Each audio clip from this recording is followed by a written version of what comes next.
गुजरांवाला, मुझे एक अब आपने जवाब देना है। आप चौकीदार को कहेंगे मैं तुम्हारी तनख्वाह दे रहा हूँ अपने मेरी हिफाजत करने के लिए, तो न्यूट्रल नहीं रह सकता चौकीदार। आपने कहा कि ये चौकीदार हैं और इन चौकीदारों को तुम तनख्वाह देते। आपने तज़हीक आमेज अंदाज में घटियापन की हद को आपने छूता हुआ एक बयान दिया। आपने उनको तनख्वाह का ताना दिया। आपको शर्म आनी चाहिए। जो सिपाही खड़े होते होंगे बॉर्डर्स के ऊपर, उनके दिल पे ये बात कितनी गरां गुजरी हो। बिस्मिल्लाहिर्रहमानिर्रहीम, अस्सलाम वालेकुम नाज़रीन, प्रोग्राम में खुश आमदीद कहते हैं। इस वक्त मुल्क में सियासी कशमकश जो है वो अपने अरूज के ऊपर है और दोनों जानिब आग जो है वो बराबर की लगी हुई है। एक तरफ इमरान खान साहब जो अपना लॉन्ग मार्च लेके लाहौर से चले हैं इस्लामाबाद के लिए, गुजरांवाला में आज वो मौजूद थे और दो तकारीर जो उन्होंने की हैं। ये पहली तकरीर में जो है उन्होंने मशरकी पाकिस्तान का जो एक तारीख़ी पस मंज़र है उसको सामने रखते हुए उन्होंने कहा कि जो एक बड़ी जुमात थी मशरकी पाकिस्तान की, उसको इक़्तिदार नहीं मिला। यहाँ पे एक सियासतदान जो है वो फ़ौज पाकिस्तान को उसने वहाँ पे ऑर्डर दिए कि वो ऑपरेशन करे, जिसके नतीजे में हमने देखा कि ये मुल्क जो है वो टूट गया। यानी वो एनोलॉजी पेश कर रहे थे, यानी पीटीआई इस वक्त अगर पॉपुलर जुमात है तो उस वक्त उसको अगर साइड लाइन किया गया तो बकौल उनके मुल्क को नुकसान हो सकता है। दूसरी जानिब हमने देखा है कि आज मरीम नवाज़ ने वो जवाब दिया है, बड़ा करारा जवाब दिया है इमरान खान साहब को, और उनको कहा है कि आप जो है वो जिस तरह से तोशा खाना के अंदर, और फिर उन्होंने फरा गोगी का नाम लिया, जो करप्शन के इल्ज़ामात जो हैं वो लगाए जाते हैं इमरान खान साहब और उनके जो एसोसिएट्स हैं उनके इर्द गिर्द के, ये जितना भी लॉन्ग मार्च है आपका, ये फितना और फसाद के अलावा कुछ भी नहीं है और आपको कुछ भी नहीं मिलने वाला। आप 2000 लोग लेकर आएँ या 2 लाख लोग लेकर आएँ, हुकूमत जो है वो आइन और कानून के मुताबिक जो है वो फैसले करेगी, आपके दबाव में जो है वो बिल्कुल आने वाली नहीं है। राना सनाउल्लाह ने भी आज प्रेस कॉन्फ्रेंस की, जो वज़ीर दाखिला हैं पाकिस्तान के, और उन्होंने कहा है कि ये जो बंदूकों की बातें की जा रही है, ये जो असलहे की बातें की जा रही है, उसको सामने रखते हुए हुकूमत ने अपनी स्ट्रैटेजी को तब्दील कर दी है। हमने ये सोचा था कि हम टीयर गैस का इस्तेमाल करेंगे, ज़रूरत पड़ने पर जो रबर की बुलेट्स हैं उनका इस्तेमाल करेंगे, लेकिन अब चूँकि ये जो अली अमीन गंडापुर की है या कामरान बंगश की, इस तरह की जो इस वक्त हमें बातें सामने आ रही हैं, या फैसल वार्डा ने जो प्रेस कॉन्फ्रेंस की है, उन्होंने कहा है कि ये फैसल वार्डा ने भी प्रेस कॉन्फ्रेंस इमरान खान की मुशावरत से और उनके कहने के ऊपर की है ताकि हुकूमत को डराया जाए, धमकाया जाए। सो इस नतीजे में जो है वो भी सिक्योरिटी फोर्सेस के जो लोग हैं इस्लामाबाद के अंदर तैनात, वो इस हमले को रोकने की भरपूर कोशिश करेंगे। सो तसादम जो है वो आपको बज़ाहिर दिखाई दे रहा है और इसके नतीजे में ज़ाहिर है कि नुकसान जो है वो सबसे पहले मुल्क का होगा, अवाम का होगा, और जमहूरियत को भी ख़तरा हमें लाहक दिखाई देता है। इन तमाम इश्यूज़ के ऊपर जो है आज हम अपने प्रोग्राम के अंदर बात करेंगे। इस वक्त मेरे साथ मौजूद हैं जनाब अली नवाज़ अवान साहब, आप फॉर्मर SAPM हैं, फॉर्मर प्राइम मिनिस्टर के, और रुकन कौमी असम्बली है और मरकज़ी रहनुमा हैं पाकिस्तान तहरीक इंसाफ के। बहुत शुक्रिया अली साहब, आपने हमें टाइम दिया। काइंडली ये बता दें कि राना साहब कह रहे हैं कि आप लोगों के पास तो बंदे ही नहीं हैं। आपने ट्वीट भी देखी होगी नवाज शरीफ साहब की, जिसमें उन्होंने कहा कि जो 10 लाख लोगों का क्लेम करते थे उनके साथ तो 1000-2000 लोग भी नहीं हैं। तो ये क्या वजह है कि लोग जो हैं वो ज़्यादा तादाद में 2 डिवीजन्स के अंदर अभी तक निकल नहीं पाई? अच्छा, पहले जो आपने अपने इंट्रो में बात की कि खान साहब ने ये कहा कि उनको इतराज नहीं है, और उसका क्लिप चला दें तो आपको पता चलेगा कॉन्टेक्स्ट क्या है बात का। और इमरान रियाज ने उनसे सवाल किया था कि माशाल्लाह की भी खबरें, तो खान साहब ने उनको जवाब दिया कि मुझे कोई डर है, लगाना है तो लगा दें। क्या इस वक्त मुल्क के जो हालात है क्या किसी माशाल्लाह से कम है? जो इस वक्त अरशद शरीफ के साथ हुआ है, जो इमरान रियाज के साथ हुआ है, जो साबिर शाकिर को मुल्क छोड़ना पड़ गया, मोहित पीरजादा को मुल्क छोड़ना पड़ गया, इरशाद भट्टी को मुल्क छोड़ना पड़ गया, जो आवाज को दबाया जा रहा है, आजम सवाती के कपड़े उतार के उस पर तशद्दुद होता है, शहबाज गिल के साथ जिनसी तशद्दुद होता है, लोगों को सोशल मीडिया एक्टिविस्ट को उठाया जाता है, लोगों को धमकियां मिल रही हैं, चैनल्स बंद हो रहे हैं, लोग ऑफ एयर हो रहे हैं, सियासी जमातों के कारकुनों के ऊपर तशद्दुद हो रहा है। तो मुझे बताएं, उन्होंने इस कॉन्टेक्स्ट में बात की, आप उसको दूसरी तरफ ले लें। सेकेंडली आपने जो बात की जो नवाज शरीफ साहब की, एक्चुअली पाकिस्तान में तो मार्शल आपको पता है, मार्शल जब लगते हैं तो हम तो उसी कॉन्टेक्स्ट में बात करेंगे जिस कॉन्टेक्स्ट में उनसे सवाल पूछेंगे। और आज भी अगर गलियों में सड़कों पे आप तो माशाल्लाह खुद एक मुंतखब रुकन है, जब आप जाते हैं लोगों के पास तो वो ये पूछते हैं कि भाई मुल्क के अंदर हो क्या रहा है, सियासी लोग तो आपस में बात करने के लिए तैयार ही नहीं है। वही मैंने आपके इंट्रो में जो जुमला आपने कहा था कि खान साहब को इतराज नहीं, मैंने उसके ऊपर बात की है। ठीक। और जो सियासी लोग हैं वो सियासी तौर पे एहतजाज करते हैं, वो रोडों पे उठते हैं, वो एहतजाज जलसे करते हैं, जुलूस करते हैं, जिमनी इलेक्शन लड़ते हैं, 8 में से 7 सीटें जीतते हैं, बताते हैं पाकिस्तान की दुनिया का रिकॉर्ड तोड़ते हैं, टोटल 36 में से 29 सीटें जीतते हैं, 85% सीटें जीत के बताते हैं कि पॉपुलैरिटी क्या होती है, बयानिया क्या होता है। सियासी लोग तो यही कर सकते हैं, बाकी जो है वो अपना काम करते हैं। सेकंड जो आपने बात की कि नवाज शरीफ साहब उनको अगर उनको डर नहीं तो वो सुप्रीम कोर्ट क्यों गई है उनकी पार्टी, वो क्यों गए हैं कि सुप्रीम कोर्ट के अंदर के तौहीन अदालत लगाई जाए इमरान खान के ऊपर, इमरान खान को लॉन्ग मार्च करने से रोका जाए। अगर 2000 बंदा तो डरने की क्या जरूरत है। फिर ये रोज के कभी पैलेट गन्स यूज होगी, कभी हमारे पास ड्रोन आ गया जो ऑटो शेलिंग करेगा, सिंध से 10,000 बंदा पुलिस का मंगा लिया, एफसी मंगा ली, रेंजर्स मंगा ली। अगर 2000 बंदा तो डरने की क्या जरूरत है, पेश करें। हमारे दौर के अंदर मौलाना फजल रहमान आए, धरना दिया, हमारे दौर में पीडीएम ने इलेक्शन कमीशन के बाद शहर दस्तूर के ऊपर जलसा किया, हमारे दौर के अंदर मौलाना फजल रहमान पीडीएम बना के आए, हमारे दौर के अंदर मौलाना फजल रहमान पीडीएम तोड़ के आए, तो हमने तो खुले दिल के साथ हुआ। हमारा एक एहतजाज है, हमने सुप्रीम कोर्ट के अंदर लिख के दिया है, मैं I am the petitioner in high court, जो हमारी इजाजत का इशू हुआ है कि हमने डी चौक नहीं जाना है, हम अपनी जिस जगह में अपने एलोकेट किए हम वहीं जाएंगे, वहीं बैठेंगे, जो भी हमारी स्ट्रेटेजी है हम उसके ऊपर इम्प्लीमेंट करेंगे। तो हमारे स्ट्रेटेजी के ऊपर तो कोई चीज नहीं हो सकती ना।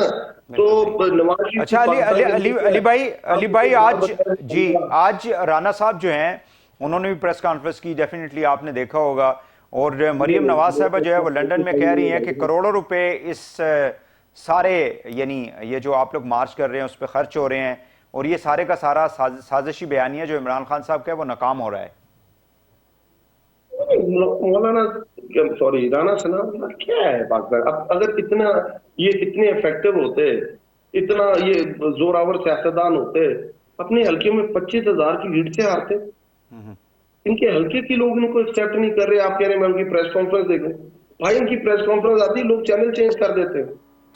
ठीक है, ये जो असले का एक बयानिया लेके चल रही है गवर्नमेंट ने, ऑडियोज भी जो हैं अली अमीन गंडापुर साहब की सामने लाए हैं, इसी तरह कामरान बंगश साहब ने कहा जी कि लाइसेंस वाला असला जो है वो हम लेके जाएंगे डेफिनेटली।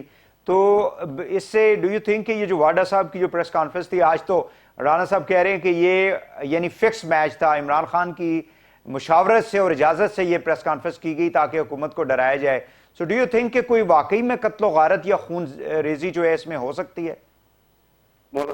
फैसल वाडा ने तो उसके ऊपर आगे किसी ने सवाल किया था कि आप ये प्रेस कॉन्फ्रेंस क्यों कर, तो फैसल वाडा ने कहा था मजबूरी है, प्रेस कॉन्फ्रेंस करना नहीं चाहता था पर मजबूरी है, उससे प्रेस कॉन्फ्रेंस कराई जा रही है।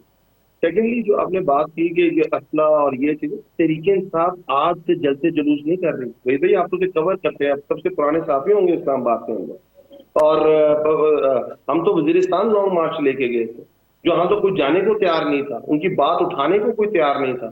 हमने पूरे मुल्क में लॉकडाउन किए हैं, हमने पूरे मुल्क के अंदर जलसे किए हैं, ये हमारा तीसरा धर्म है।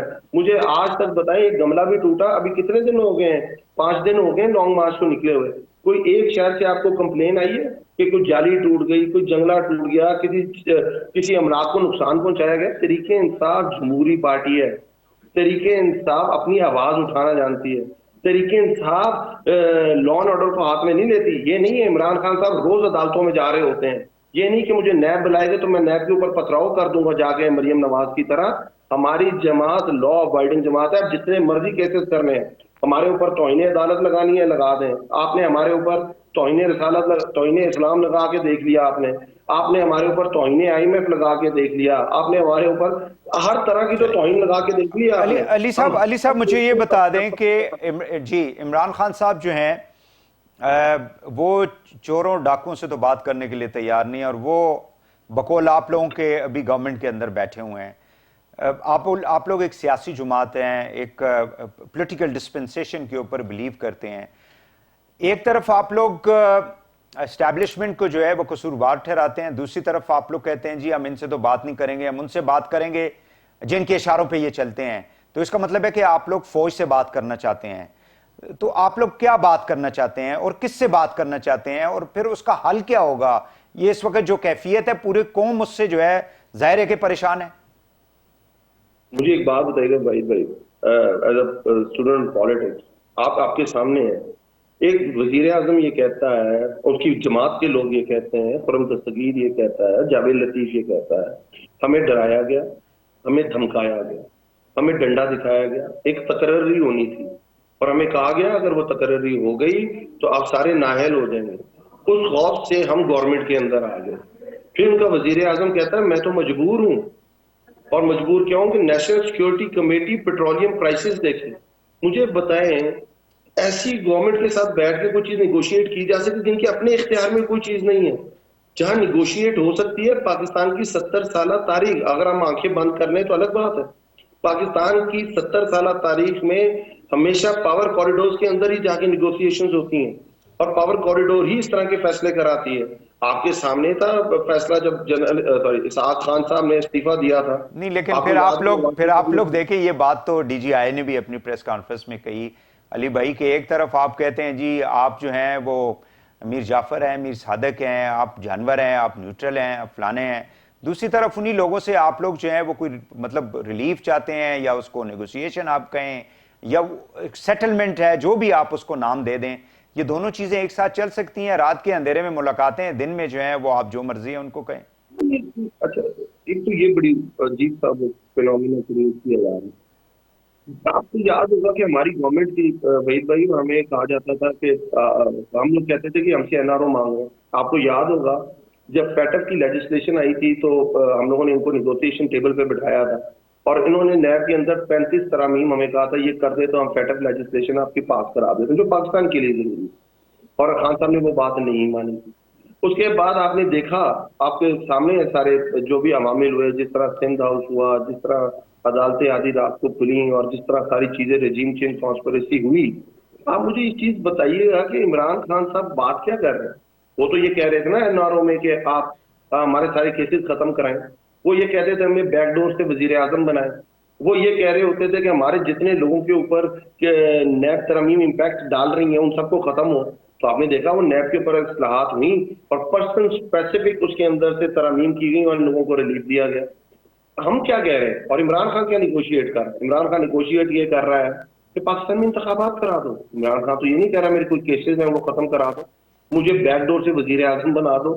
इमरान खान तो ऐसी कोई बात नहीं कर रहा। हम तो पाकिस्तान का एक सोल्यूशन, पॉलिटिकल सोल्यूशन दे रहे हैं जिस टर्मोइल से पाकिस्तान गुजर रहा है। इकोनॉमी के वही भाई आपके सामने हालात हैं। बिल्कुल अली साहब, आप बिल्कुल आपका जो आर्गुमेंट है बेहसियत जी आपकी पार्टी, वो बिल्कुल आप सही बात कर रहे होंगे, लेकिन अपने ही इदारे को जितना अपने ही इदारे को जितना स्कैंडलाइज पिछले 6 महीने के अंदर किया गया है तकरीर के अंदर, डू यू थिंक कि ये दुरुस्त बात है? ये आप मुझे एक इंटरव्यू, एक कोई खान साहब का खिताब अभी सुना दें जिसमें खान साहब ने नाम लेके कोई तनकीद की हो, खान साहब ने एंटी फौज की तकरीर की हो, एक तकरीर दिखा दें।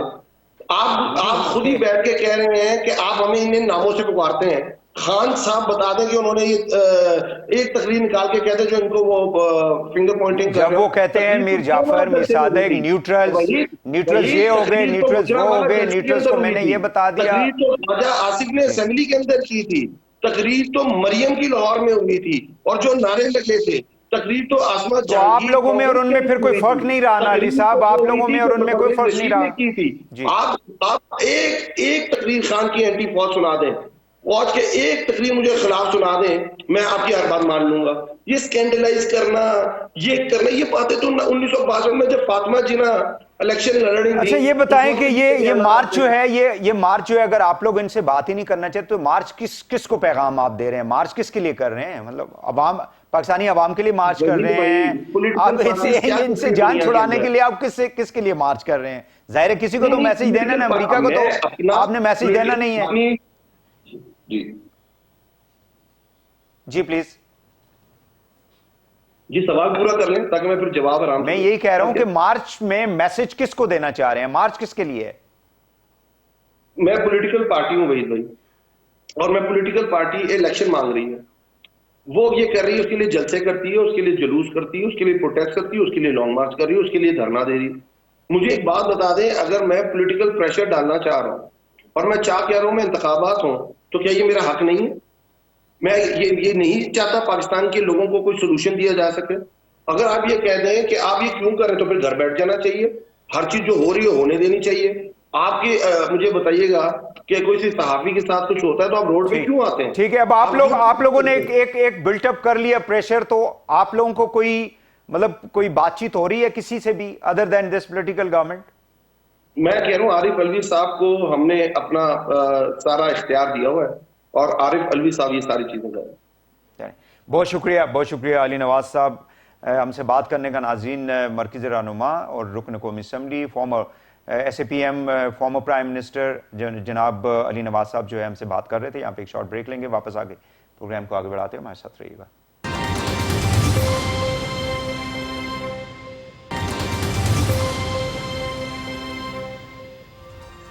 Welcome back. ناظرین, ہمارے ساتھ موجود ہیں جناب احسن اقبال صاحب, آپ وفاقی وزیر منصوبہ بندی اور اسپیشل انیشیٹو اور سیکرٹری جنرل ہے آپ پاکستان مسلم لیگ نواز کے. بہت شکریہ احسن صاحب, آپ نے ہمیں ٹائم دیا. یہ کائنڈلی بتا دیں کہ اس وقت جو ملک کے اندر سیاسی ماحول عمران خان صاحب نے بنا رکھا ہے اور وہ اسلام آباد کی طرف آ رہے ہیں, کیا آپ سمجھتے ہیں کہ سیاست کو یا ہماری جو جمہوری حکومت ہے اس کو کوئی خطرہ ہے؟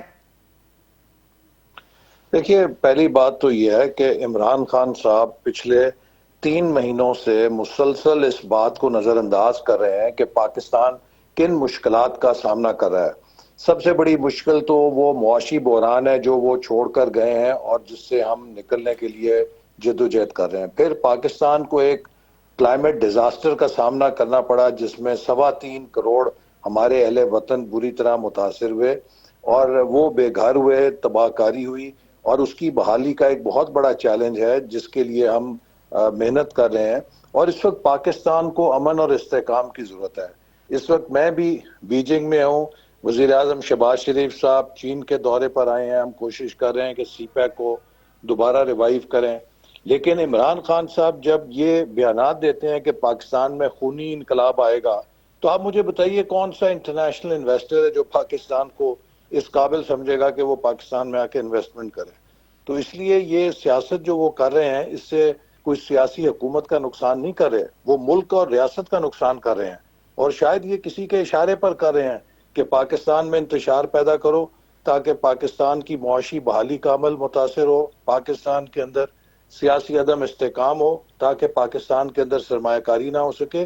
ان کے ساتھ تو گنتی کے وہی لوگ ہیں جو ان کے حمایتی ہیں, کوئی سمندر نہیں, کوئی اتنا بڑا ان کے ساتھ ریلا نہیں کہ جس سے وہ کوئی ملک کے اندر جتھا لا کے فتح کر لیں گے.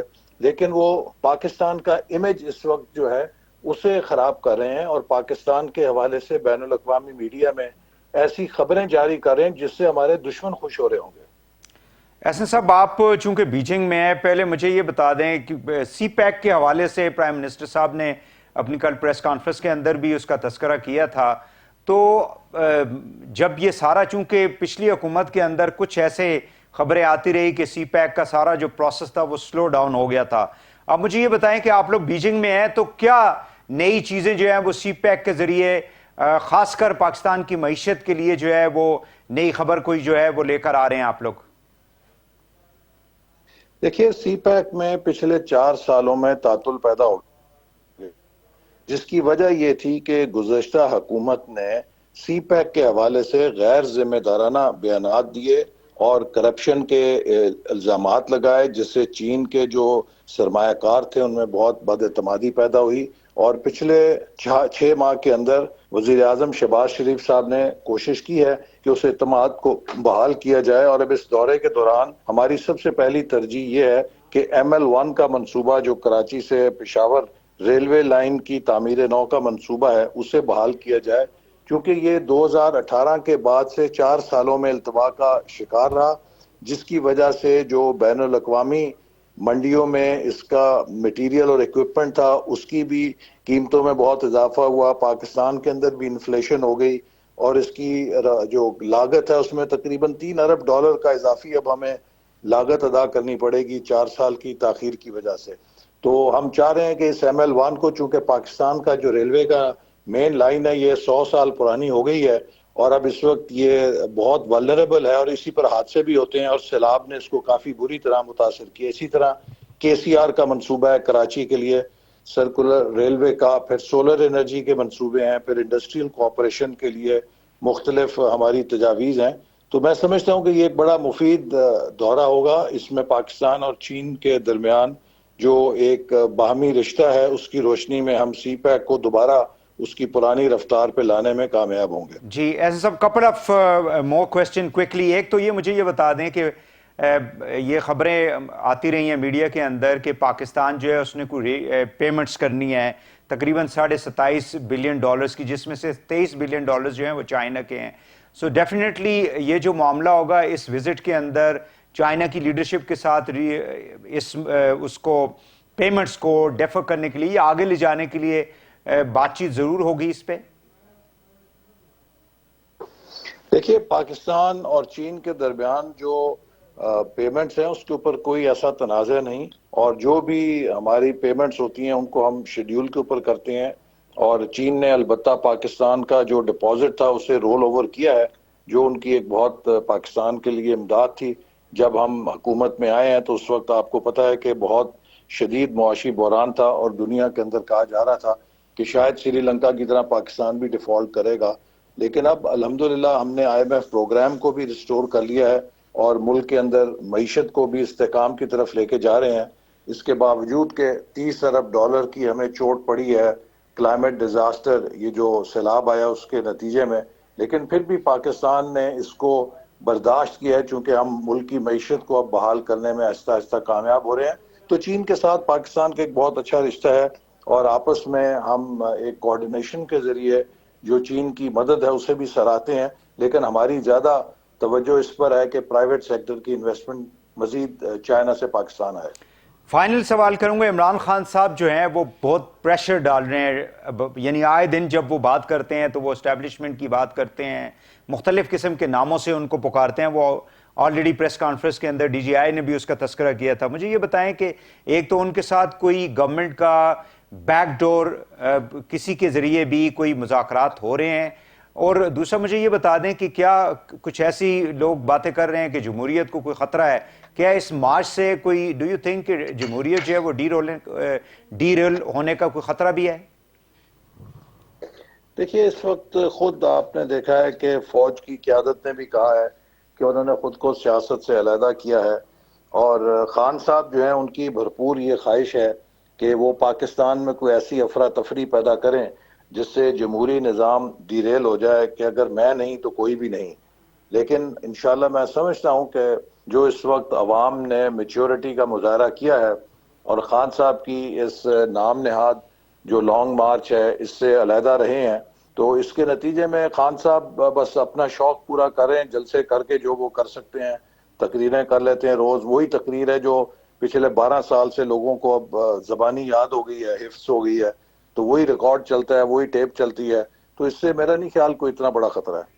بہت شکریہ احسن اقبال صاحب، وفاقی وزیر منصوبہ بندی۔ ناظرین، پرائم منسٹر کے ساتھ وہ دورے پر گئے ہوئے ہیں چائنا، وہاں سے ہم سے مخاطب تھے، بات کر رہے تھے، اور جو ان کے دورے کے حوالے سے انیشیٹیوز وہ لے رہے ہیں یا جو مذاکرات ہوں گے اس حوالے سے بھی انہوں نے آگاہ کیا۔ یہاں پہ ایک شارٹ بریک لیں گے، واپس آ کے پروگرام کو آگے بڑھاتے ہیں، ہمارے ساتھ رہیے گا۔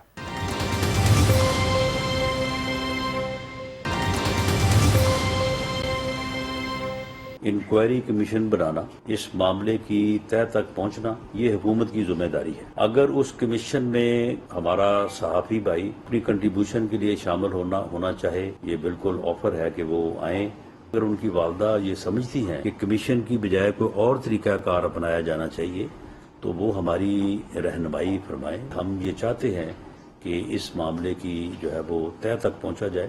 ویلکم بیک ناظرین، اس سیگمنٹ میں ہم گفتگو کریں گے ارشد شریف کی قتل کے حوالے سے جو inquiry commission government of Pakistan نے وزیر اعظم پاکستان نے کل اناؤنس کیا تھا، تاہم ان کی والدہ نے یعنی ارشد شریف کی والدہ نے اس کو مسترد کر دیا ہے۔ ان کا کہنا ہے کہ ایک ہائی پاورڈ جوڈیشل کمیشن جو ہے قائم کیا جائے، یا پھر اقوام متحدہ کی جو انسانی حقوق کی کمیشن ہے اس کے تحت کوئی انکوائری کمیشن جو ہے اس کو قائم کیا جائے، تاکہ ایک شفاف تحقیقات جو ہے ممکن ہو سکے۔ چونکہ یہ حکومت جو ہے اس نے ارشد شریف کے خلاف بغاوت کے مقدمات بنائے تھے، جس کی بنیاد کے اوپر وہ ان کو ملک چھوڑنا پڑا، پھر دبئی سے بھی وہ جانا پڑا ان کو، لہٰذا ان کو اس حکومت کے بنائے ہوئے کمیشن کے اوپر یعنی تحفظات ہیں، اطمینان نہیں ہے۔ اور ساتھ ہی ساتھ انہوں نے جو پی ایف یو جے یا باقی جو صحافی تنظیمیں ان کو بھی کہا ہے کہ آپ بھی اس کے اندر جو ہے وہ بالکل اپنی آنکھیں بالکل کھلی رکھیں۔ یہ ان کا ایک بیان جو ہے وہ کل آیا تھا۔ آج اس حوالے سے رانا ثناء اللہ صاحب جو وزیر داخلہ ہیں، وہ پریس کانفرنس کے دوران ان سے سوال کیا گیا کہ ان کی والدہ نے یعنی اپنے عدم اطمینان کا اظہار کیا آپ کے کمیشن کے اوپر، تو انہوں نے کہا ہے کہ ان کی والدہ کے لیے بہت احترام ہے اور جو بھی ان کی خواہش ہے اس کے مطابق ہم اس کو کریں گے۔ کوئی صحافی اگر اس انکوائری کمیشن میں شامل کرنا چاہتے ہیں تو ان کو بھی کرنے کے لیے ہم تیار ہیں، ان کو مطمئن کرنے کے لیے حکومت جو ہے وہ تیار ہے، تاہم ابھی تک وہ مطمئن ہمیں دکھائی نہیں دیتے۔ 3 رکنی کمیشن جو تھا، جس میں جسٹس ریٹائرڈ عبدالشکور پراچا تھے، ڈاکٹر عثمان انور تھے جو ایڈیشنل آئی جی پی ہیں، اور تیسرے جو ہیں عمر شاہد حامد کا نام ہے DDIB۔ اس حوالے سے ہم گفتگو کریں گے۔ ہمارے ساتھ موجود ہیں جناب افضل بٹ صاحب، صدر ہیں PFUJ کے۔ بہت شکریہ بٹ صاحب، آپ نے ہمیں ٹائم دیا۔ یہ جو ارشد شریف کی والدہ صاحبہ نے جو ایک ڈیمانڈ کی ہے اور آج رانا صاحب نے اس کے اوپر جواب بھی دیا ہے، آپ کیا سمجھتے ہیں کہ قائم کیا ہوا کمیشن جو ہے اس کو دوبارہ سے ریکانسٹیٹیوٹ کیا جائے گا یا کیا جانا چاہیے؟ دیکھیں بھائی صاحب، ابھی اس کمیشن کا نوٹیفیکیشن نہیں ہوا۔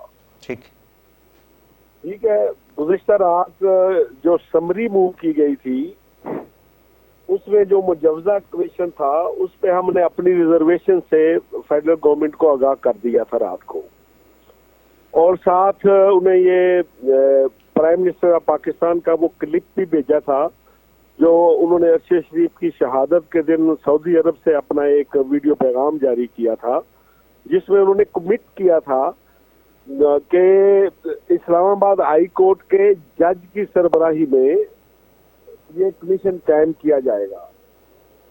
ہمارا مطالبہ تو پہلے یہ تھا کہ عالمی سطح پر یہ جو ہے وہ انکوائری فیکٹ فائنڈنگ کمیشن بنایا جائے، جس میں صحافتی تنظیمیں بھی شامل ہوں، جس میں وکلاء کا نمائندہ بھی شامل ہو، جس میں ہیومن رائٹس کا نمائندہ بھی شامل ہو، تاکہ فیکٹ فائنڈنگ کمیشن جو ہے اس کی رپورٹ جو ہے وہ اس پر پوری قوم کا اعتماد ہو۔ تو اب پرائم منسٹر صاحب نے جب وہ اناؤنسمنٹ کی تو کم از کم وہ اپنی اس اناؤنسمنٹ کے مطابق تو عمل درآمد کریں۔